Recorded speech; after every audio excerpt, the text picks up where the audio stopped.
Your film is now ready to be shown.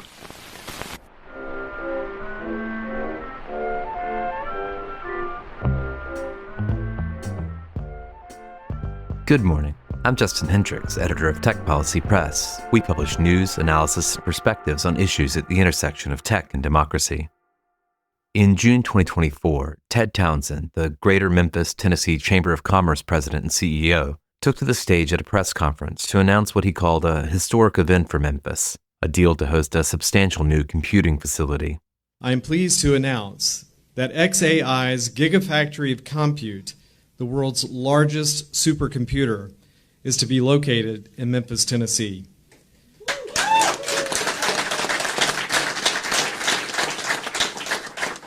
Townsend emphasized the speed with which the deal came together. It would represent the city's largest multi-billion-dollar capital investment by a new-to-market company in Memphis history.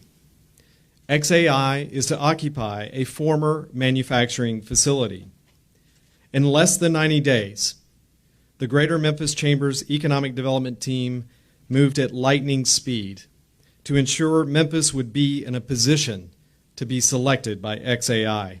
xAI built its Colossus data center in an old Electrolux factory and almost immediately drew questions about transparency, air quality, water use, and how a project of this scale had moved through local government so quickly. 2 years on this month, the story continues to expand alongside the company's growing footprint, with a second campus, Colossus II, across the state line in Southaven, Mississippi, a contested gray water recycling plant, an ever-rising count of gas turbines, multiple lawsuits, and communities in South Memphis still pressing for straight answers. The situation in Memphis and the surrounding area can be seen as a harbinger, a case study for communities across the country now reckoning with the arrival of hyperscale data centers. Few people have tracked it all more closely than Neil Strebig, a reporter with a commercial appeal in Memphis, who has covered the xAI story daily from the beginning. He's attended community meetings and hearings, filed right-to-know requests, counted turbines, parsed the differing interpretations of the Clean Air Act by the EPA, the Shelby County Health Department, and the Mississippi Department of Environmental Quality, and spent time with residents living alongside these facilities. The result is a command of a level of detail that few can match. In this conversation, Strebig brings us up to speed on the latest developments, including a newly updated lawsuit citing unpermitted turbines in Southaven, the implications of the SpaceX IPO and the impending IPO of other AI firms, and the stalled water recycling plant Memphis leaders had counted on. And he reflects on what it has been like to chase the facts as the story spread across 2 states and a thicket of jurisdictions. This is the first of 3 episodes we'll release over the next few days on the situation in Memphis and Southaven, and what it tells us about the future of the AI infrastructure boom in the United States and the political debates and power struggles surrounding it. Here's Neil. I'm Neil Strebig, reporter with the Commercial Appeal out here in Memphis, Tennessee. So Neil, the last time I saw you, it was a hot day in Memphis, and I was there just briefly. It was just before I actually had a chance to take a drive out to see Colossus, the xAI facility out in South Memphis, and I don't think I told you this, but I got about 3/4 of the way there, and somewhere on one of those industrial roads, I caught a bolt in the tire of the car I was driving, got a flat, and ended up having to change the tire on the side of the road. Some nice gentleman from South Memphis pulled up and offered a hand. I had it mostly in hand at that point, but just goes to show, I suppose, how friendly the folks in Boxtown are. Yeah, no, they definitely are. Did you end up seeing the site then after that or no? I did. I got to drive past and, could see these much discussed turbines in operation. And, it was a hot day, a humid day, and you could see the exhaust coming off those. Of course, that was in the early days of this story. You've been following this since the very get-go and want to talk to you a little bit about your coverage and what you've learned. But you have stories just up in the last couple of days on xAI and what's going on there. Bring us up to speed to the news. What's going on? What are you covering right now at this very moment? It's definitely a lot, and this week especially, because we're just a little bit over the 2-year mark. It was June 2024, so 2 years and a week and change figure. But I mean, this week I would say SpaceX purchasing it this year, SpaceX IPO, that's the big component there. There was a civil lawsuit filed from residents in Southaven, Mississippi, where their secondary plant is, Colossus II. And we can get in all those weeds as well as far as the campuses and the names, because it is confusing. It's a lot of redundancy on names and just the sheer amount of land xAI's purchased here in Memphis is fascinating. I mean, I had a story in January this year, and at that time they had just over 1,100 acres, which is about more than almost a third of downtown Memphis as far as total acreage and square acreage. Just to give you an idea of scope, in just 2 years' time, they accumulated that much land between Memphis and Southaven, Mississippi, which is just fascinating. But the main things here are the gray water treatment plant, named Colossus Water Recycling plant. That is a big topic here in Memphis because that was promised when they got here.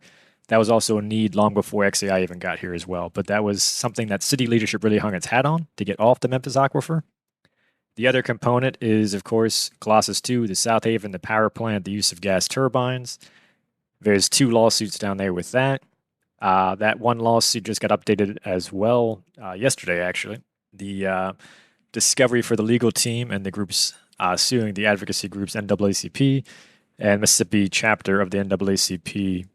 The lawsuit is filed on their behalf by the Southern Environmental Law Center, but their discovery team just saw that there's 57 unpermitted turbines at the site now, which when they filed it back in May, it was actually outdated when they filed it at that time. So there's about 30 more turbines from their initial filing from May, just to give you an idea of how much has happened since then. And again, we can go in the weeds of why that's an issue because the interpretation of the Clean Air Act law with the EPA's new changes, it is a big portion of what's happening down in Southaven on top of just residential concerns with noise and air pollution. So one of the things throughout this has really been how to get accurate information. I mean, there's been, lots of back and forth about, how many turbines are on this site, that site, what's actually in operation, what's going on. Can you kind of just take us behind the scenes? I assume you're effectively trying to sort through this, trying to tack these things down, get to the facts.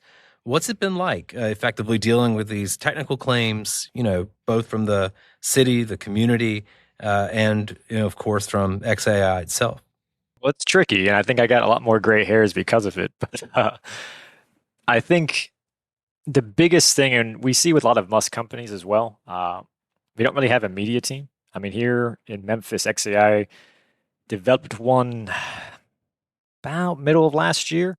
And even still, with a bunch of leadership changes, shakeups, that's hit or miss as far as response times and everything else. But for a long while, that was a big component that was difficult here because there really wasn't a media personnel, even an email to kind of reach out to or anything to connect with. Katie Miller filled that role for a short bit of time. She's still associated, to the best of my knowledge, with the company. But again, as far as, here's a media person to directly connect to, xAI can be hit or miss with that, which is a bit of a headache in itself. But as far as reporting information goes, a lot of right-to-know requests, sourcing here. You have your regular sources on the ground talking to people in the community, but it definitely is tricky. And I think the trickiest part of this story in the last 2 years is just how much has happened. I mean, the layers in this story are plentiful, to say the least. You could talk and go in the weeds just from turbines and microgrids. You can go in the weeds on water usage. You can go in the weeds on hyperscale data centers versus regular data centers. It kind of list goes on. And then you just get into, even this week, the IPO and the role that xAI and SpaceX's artificial intelligence arm plays into that whole offering. Because, I mean, I'm not sure if you look at the IPO. They're basically just hemorrhaging money if you look at the IPO from the artificial intelligence side. Now, that's not unique to xAI either. We see that with Anthropic and some of the other IPOs that came out the last 2 weeks.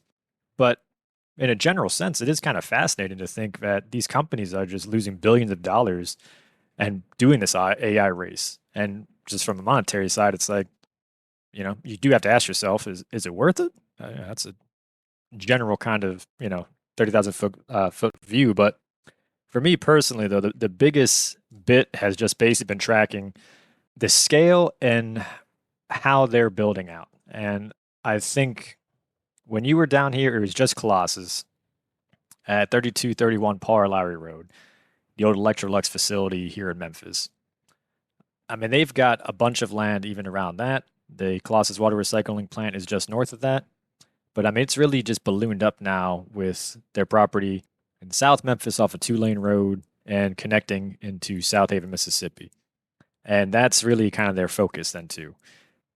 The blowback here in Memphis has been that Musk himself said that they're prioritizing Colossus II over the gray water recycling plant, Colossus water recycling plant, which is supposed to be the gray water treatment plant here in Memphis. And like I said, that was the big component locally that city leadership essentially kind of kept coming back, hanging its hat on as far as a positive for the city. And to xAI's credit, that was something they promised to pay for and build themselves and did the due diligence to get the land, the state permits, all of that.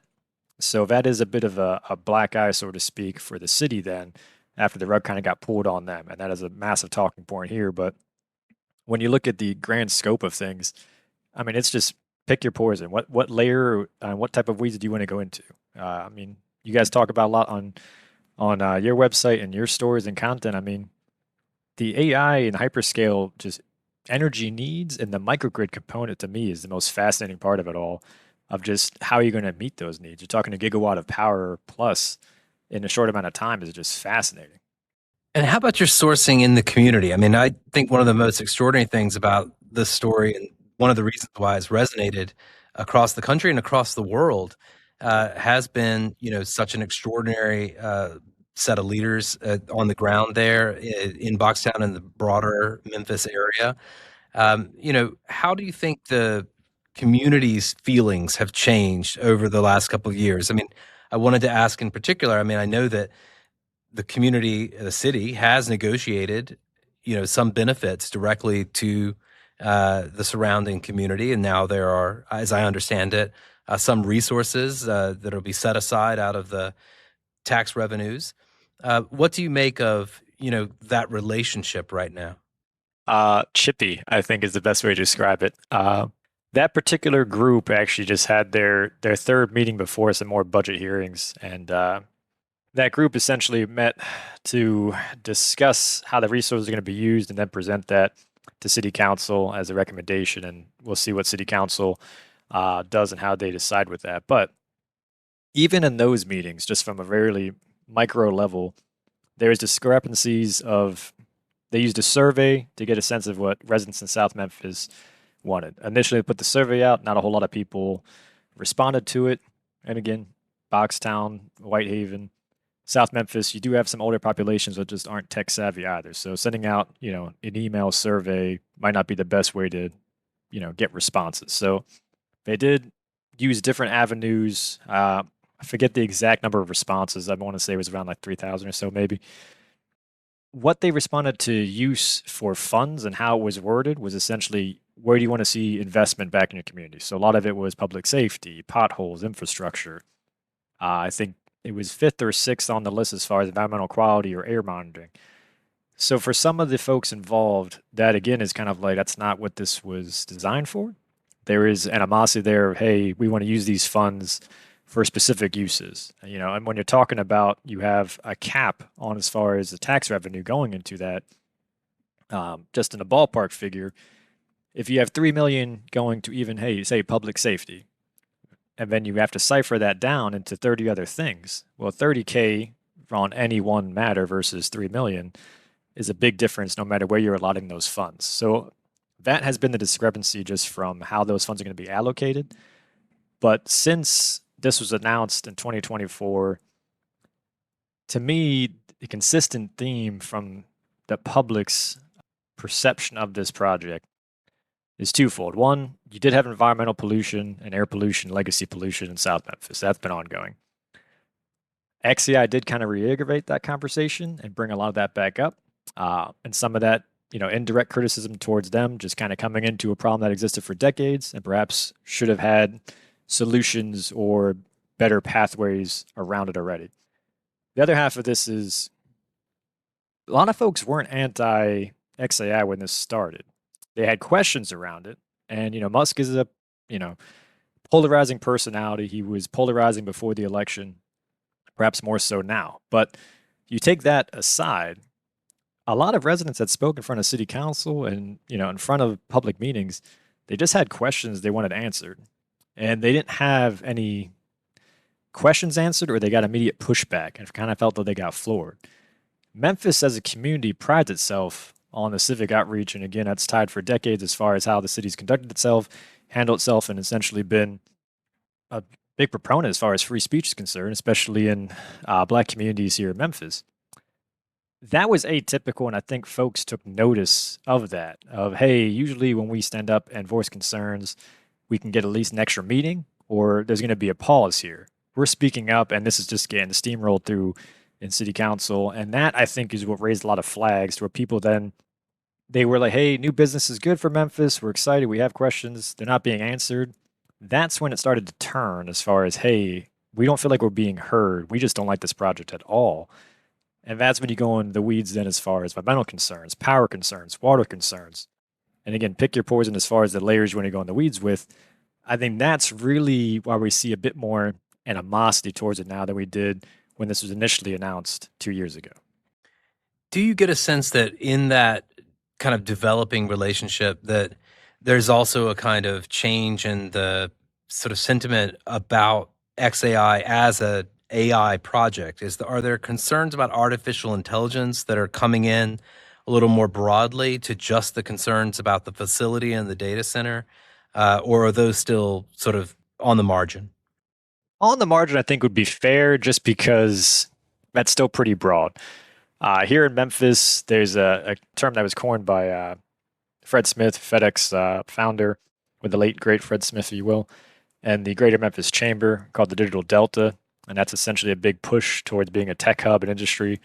And that has been thrown around quite a bit associated with this project. And I would say Memphis, from a medical device side of things, has had a significant tech boom. So AI infiltrating all industries and aspects has going to kind of been added to that. And I think still scratching the surface is how that's going to be interpreted. And I think a big part of this, though, is this is the biggest hyperscale data center we've seen. And as you've covered, xAI has also, from how they've built out their particular data center, is also a bit atypical of what we've seen. The reliance on turbines for microgrids is a bit more unique, and especially the scale they've built at.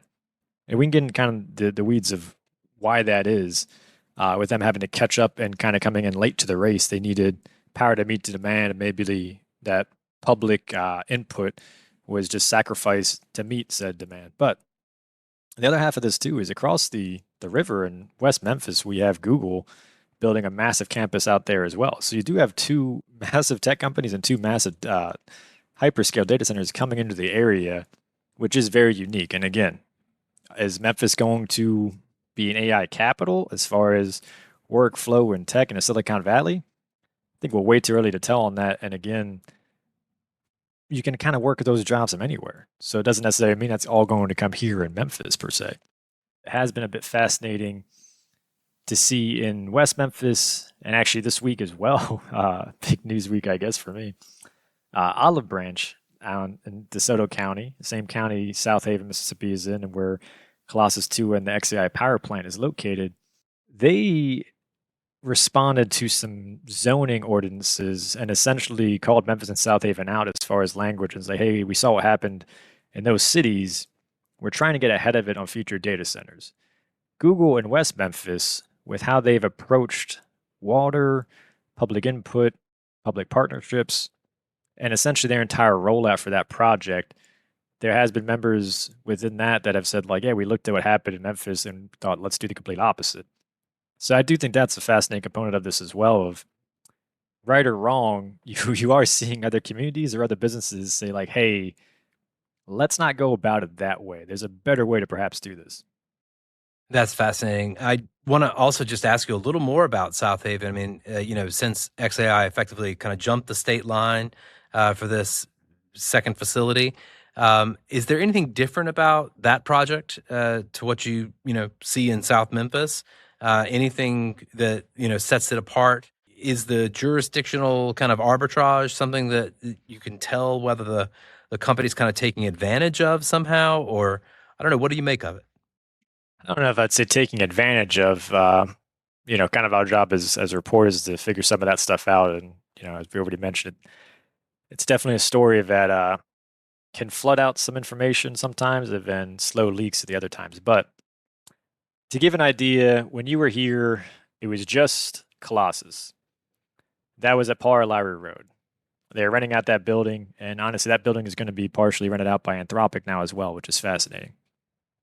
In February 2025, an xAI affiliate, CTC Property LLC, purchased about 186 acres off a 2-lane road in Whitehaven, is a neighborhood in South Memphis. The Colossus is in Boxtown, which you're familiar with, and Whitehaven is about southeast of that, give or take 10, 15 minutes. Right at the end of 2-lane and where xAI purchased that property is State Line Road, and then that connects into DeSoto County and Southaven. Colossus II is there. They've got work permits for 2 other warehouses on the 2-lane properties. And then in July 2025, they purchased Duke Energy Site. The former Duke Energy Site was a gas power plant in Southaven. And that's right next to an industrial plant as well, industrial park, if you will. What they've done then is basically put all the turbines at the Duke Energy Site on 2875 Stanton Road. That's the source of power for Colossus. Their next data center should be Macro Harder, which was announced in January of this year. They called it a $20 billion investment. A lot more money than $20 billion is going into all of this. But what's happening in 2-lane road in Whitehaven and that portion of South Memphis and Southaven, that really is the kit and caboodle. I mean, that's the big operation, really, at this stage. The Colossus site, when you were here, that's kind of where things got started, but it's been a massive shift down below, and part of that is because that power plant in Southaven, where the turbines are and the former Duke Energy site is, that's powering everything across state lines. So now that's kind of, you have one data center operational right there. You could have 3 more in, who knows, by the end of the year, next year. Either way, that's coming on top of the property that they already built up, Colossus, which you have visited. And at the last count is 57 turbines at that site. Now that was in the lawsuit that was filed June 10th, the updated one. And that count comes from an engineering firm that helped do some of the studies on turbines for some of the permits here in Shelby County, and also with the Mississippi Environmental Department of Quality, MDEQ. MDEQ staff and folks from the engineering firm turning to consultants. This is I've reported all this stuff this week as well. So always feel free to, if you need me to drop links or anything else, let me know. But all stuff I've reported on. But those emails cite that there's 57 portable turbines there. 59 total, 2 of those are not on the site. Where that gets tricky with Southaven, and I'll kind of shed more light on why this has been such a, I don't even say tale of 2 data centers, it's just a shift of some of the same issues, but on a much larger scale in a very short amount of time. They got an MDEQ permit, PSD permit in March, approved for 41 turbines. But to my knowledge, and as it's been explained, those turbines aren't at the site. It's still unpermitted turbines because they're portable, which is tricky. Now you have residents in Southaven that, since xAI got control of that property in Stan Road, the old Duke Energy site, have cited concerns over noise and air pollution. The civil lawsuit that was filed this week, one of the residents in Southaven, Jason Haley, he's one of the plaintiffs in that lawsuit, did a big deep dive in the community back in February about what they were going through. Visited his house, talked to him. This is 11:30, 1 o'clock in the afternoon. You can hear it, and we're about 3-4 miles away. Now, he showed me a video of like 2-3 a.m. from his house, and it's like a lawnmower in your living room from the audio from his phone at 2-3 a.m. We were there in the afternoon. I mean, it's a construction hum that's noticeable. I mean, it's one of those things of like, once you pick up on it, if you're locked on it, it's not going to go away kind of once you hear it. At that time, Southaven was supposed to be building a sound wall. That's still going. And that February story highlighted some discrepancies between city leadership and Southaven with the mayor, citing that, the noise is kind of temporary. And I think that's been the rub with a lot of this. And going back to public perception is they say things are temporary. Either it's noise pollution, either it's turbines, construction, this, that, and just more stuff is getting added or happening. Whether that's coming from my personal reporting or another outlet. That to me has been from a resident side point of view.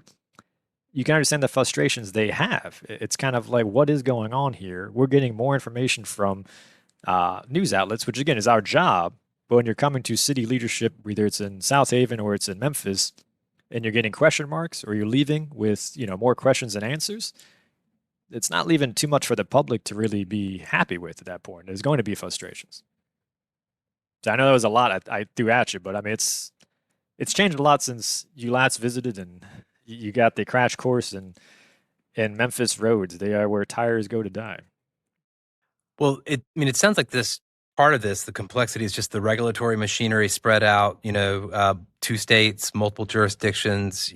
You've mentioned, the Mississippi Department of Environmental Quality, the Air Pollution Control Board, the Shelby County Health Department, the EPA, also, of course, playing a role here.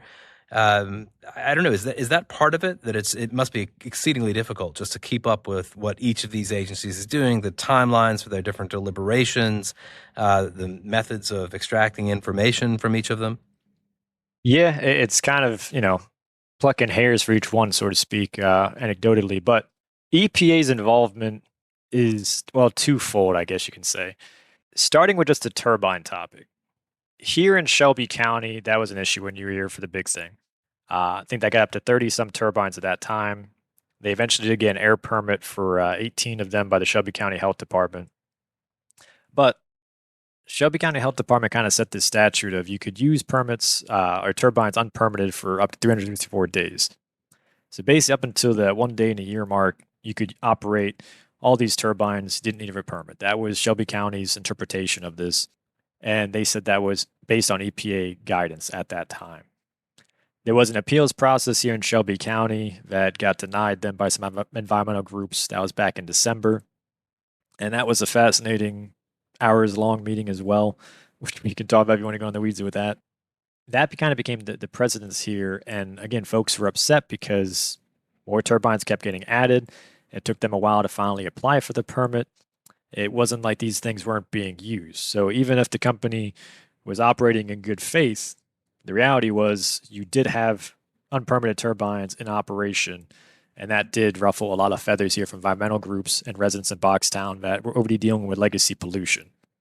And we can, that's a very general topic of how could that have been handled better or worse, however you go. In Mississippi, then, the change there, MDEQ is interpreting the law the same way Shelby County Health Department did, saying the portable turbines don't need permits. In August, and I had an article this week detailing all this, and I think a couple weeks ago too, that went into more details of the timelines on the Southaven plant. They approved basically 18 unpermitted turbines. That scaled up significantly by December, and now, here we are in May 2026. It's at 57. So you went from 18 in August 2025, and now you're at 57 in less than a year. That's a big jump, and you're talking emissions for these overly supersedes Tennessee Valley Authority's combined cycle plant. Potential total emissions for these. It's TVA's combined cycle plant and the Memphis International Airport.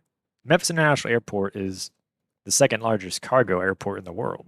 I mean, yes, we have passenger there, but it's commercial with FedEx there. So just to give you an idea of a very active airport, and the Southaven plant's already almost quintupled the amount of emissions coming out of that, which is just wild.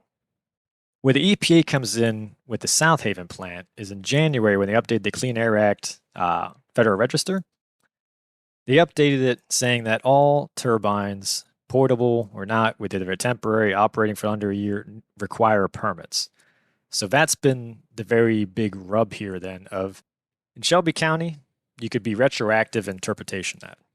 You take that out of the equation. Here in Mississippi then, we've seen 30-some turbines be added just from when the EPA changed those regulations. Yet there's one approved permit back from March for 41. Yet those 41 are not at the site still. based on information that we've received and confirmed. That's a lot of discrepancy there. And how they're interpreting the law, your guess is as good as mine. All we can go on is what we're seeing, how that Federal Register is worded right now, and I don't really know how it's going to unfold still. But from a public perception, then, I mean, that's where a lot of the angst comes through then as well. As you know, myself, other news outlets are reporting on all this. It poses more questions than answers, and that's naturally going to lead more frustration. In the next few months, what are the key things that you're going to follow? What do you expect will be, coming up? Deadlines and lawsuits, or filings, or particular pivot points or decision points that the communities will face? Yeah, you definitely have to follow the lawsuit, see how that goes. I am still a bit curious myself, which is how the IPO and the tech industry and IPOs unfold with that, just in the sense of investment. I mean, in first quarter of 2025, AI and data centers were 90% of the GDP at one point, which was NVIDIA's stranglehold on the economy and propping it up. So I'm curious on the supply chain there with all these companies going public and how that investment and supply chain is going to be impacted. For me, I think it's going to be the tax revenue here in Shelby County, how things continue to scale, because that's been a big component of this locally Southaven, Memphis side. The thing we've been told is that they're in a continuous state of, build and scale. What does that mean? I haven't seen too much discussion on that from a citywide leadership side of things too, which again, I think leaves the public with a bit more questions than answers. I think the other half of this too is the water here in Memphis. That is a really big topic with the recycling plant being put on hold. I cannot stress enough of how much people in Memphis are prideful of the Memphis aquifer and having some of the cleanest water in the world. That is a huge thing that people here hang their hat on. So the Colossus water recycling plant being put on hold is definitely, you could argue that's a bigger concern for residents here in Memphis than having a hyperscale data center in the backyard, and even the legacy air pollution issues as well. People really do care about their water. So that is something that definitely be on the radar and see how that unfolds.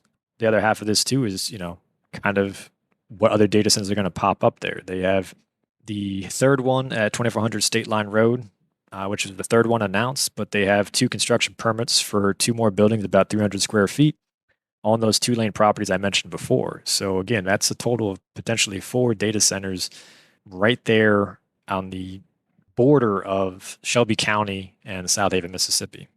Memphis, in many ways, kind of became a early harbinger, a kind of bigger story than just in the local community. You've been obviously following this incredibly closely. You've got probably more detail in your head than most folks will forget about any of this. What do you make? And are you able to kind of zoom out and think about Memphis as an example, for the broader kind of data center story that's been roiling the country? I think it's very fair to say this has been a pulse on that conversation. And I think it's twofold. One, because xAI came into the AI race so late. So it's kind of like you could make a case of how does a company, anybody, take the world's richest man out of the equation? How does anybody essentially start an AI company from scratch? Because in some capacities, xAI did do that to their credit with how they came into the race and how do you meet those power needs and demand and make all that happen. So I do think that's a fascinating component there.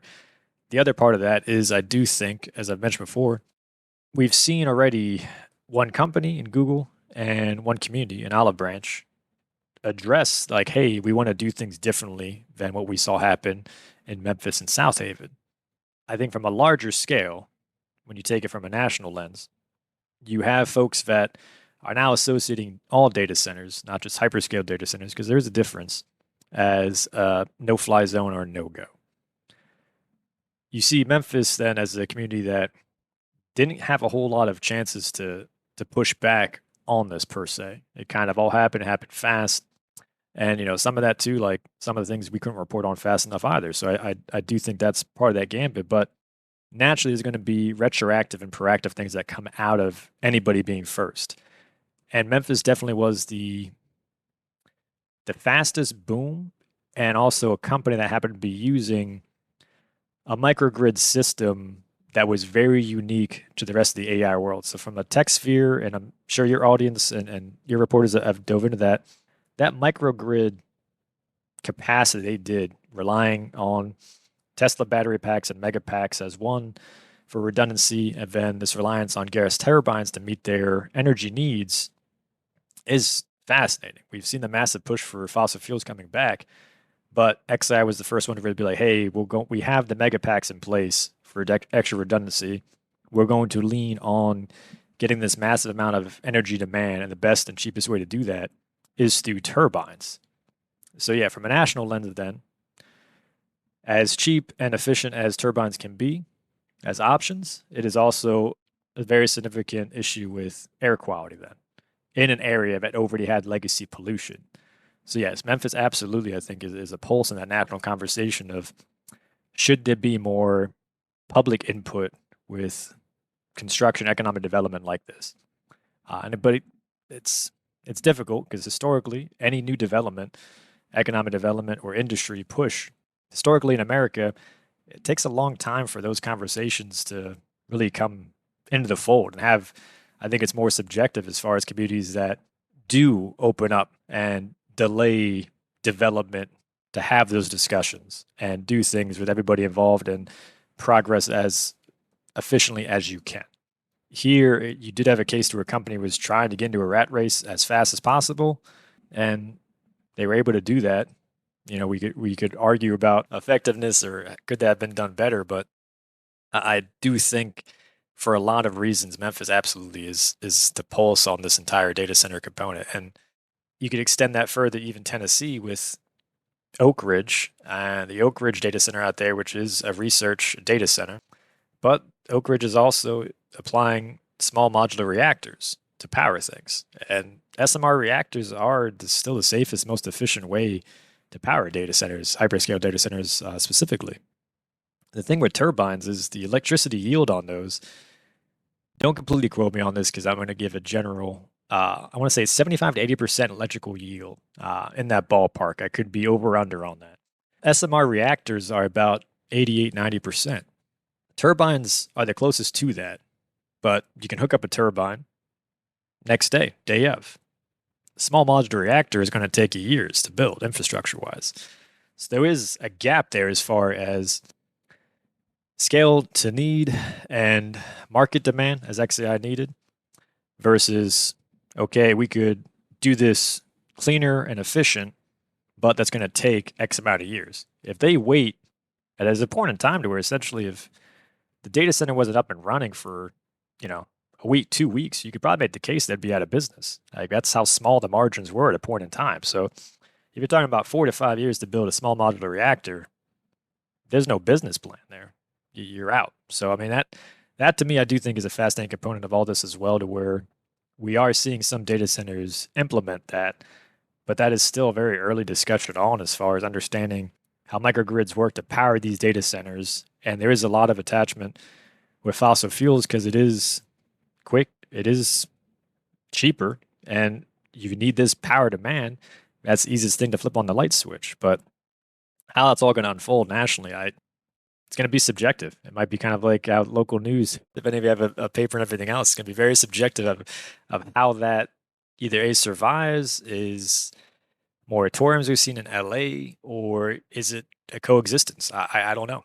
Neil, is there anything I didn't ask you about that you, I don't know, feel like it's important to focus on for our listeners to know about?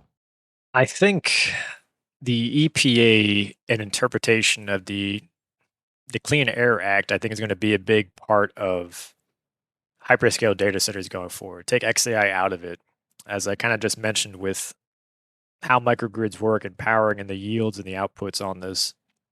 Because that's the thing. Some of the clean alternatives, whether it's windmill or hydro, for the GPU needs and energy needs, the yield is, and this is again, Loudoun County was ahead of this for a long time. And this is where I've reported on a lot of this stuff already with my stuff. Loudoun County, being Data Center Alley, got way ahead of the curve on this because of what they're the most densely populated data center capital in the world there. They did a lot of these studies that I've used as my own research and then talking to tech experts and AI folks just to get up to speed on this. With the fossil fuel reliance and turbines being in there, and small modular reactors still kind of being this very new and nuanced thing, I think that's going to be how the EPA guidelines are interpreted for each community is going to be a big, big factor on all of this. I think a lot of communities are going to see more pushback. They might take up the zoning law ordinances like we saw Atlanta do. A lot of counties changed that around as well. Olive Branch is trying to do that here in the Mid-South. That's a good way to essentially create a pause and get room to talk about data centers from a community output. So I do think that's something to watch. I think the education of what is a data center versus a hyperscale is also a big component of this. And I think why the EPA guidelines, why I'm sticking to that is that change happened so quick here. I'm not sure how you can keep up with that from a law standpoint either. Because that's the thing with this is we're going to see these build-outs happen. By the time it gets to the courts, what's the interpretation? Is there a new standard? And there's also a somewhat of a backdoor policy in there that still, even though turbines require permits, if a tech company proves that they need X amount of capital to operate, depending on how it's interpreted, there is room in the Federal Register to basically say that capital outweighs human life. New York Times did a big bit on that, NPR, The Guardian, when those regulations changed.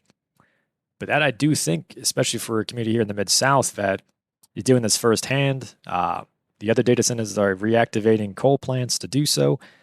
That's going to be a difficult thing to interpret it nationally and across the board. And I think how that unfolds is going to be very unique and subjective to each of the communities. But to me, that is the big factor here, unless everybody decides to get on board with nuclear and modular reactors, and tech companies don't mind waiting a little bit longer, which you and I both know tech companies are not very patient. Well, Neil, if any of my listeners were wondering about the value of local journalism and local news reporting, to pay a close attention to the details of these issues, I think they just got a kind of case study and why it's so important to have someone following every filing, every detail, and talking to people in the community about their concerns. I appreciate you taking the time to speak to me. Of course, appreciate it. Thank you.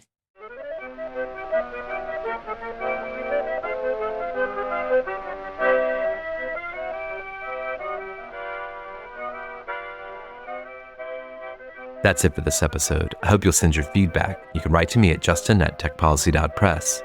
Thanks to Neil, thanks to my co-founder Brian Jones, and thank you for listening.